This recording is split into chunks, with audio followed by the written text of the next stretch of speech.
Donc pour nous, c'est clair, nous nous inscrivons dans un clivage partisan de la nation contre adversaire de la nation.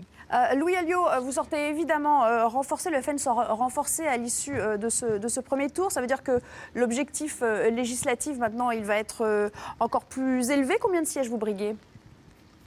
Écoutez, je ne suis pas Madame Irma et on ne peut pas savoir. Simplement, les Français auront l'occasion d'envoyer un signal clair, net et précis à la gauche et à la droite. Et si le Front National, qui représente aujourd'hui 20%, pouvait avoir un groupe parlementaire, ce serait une véritable révolution dans un système démocratique qui est confisqué et qui devient aujourd'hui une curiosité en Europe et presque dans le monde. Louis Alliot, on a entendu, et peut-être vous aussi, d'ailleurs Nicolas Sarkozy tout à l'heure à la sortie de son quartier général, il affirme qu'il faut apporter une réponse aux électeurs du FN. Il parle d'un vote de souffrance. Il y aura un grand rassemblement, une fête du travail, c'est ce qu'il a annoncé le 1er mai. Nicolas Sarkozy s'adresse clairement à vos électeurs aujourd'hui. Quelle est votre réaction ?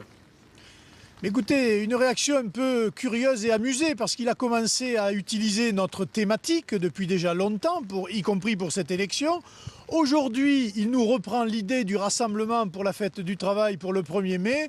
Je pense qu'on va peut-être lui livrer une perruque blonde parce que manifestement, il aura la panoplie complète pour aborder ce deuxième tour. Merci beaucoup Louis Alliot, vice-président du Front National, porte-parole de Marine Le Pen.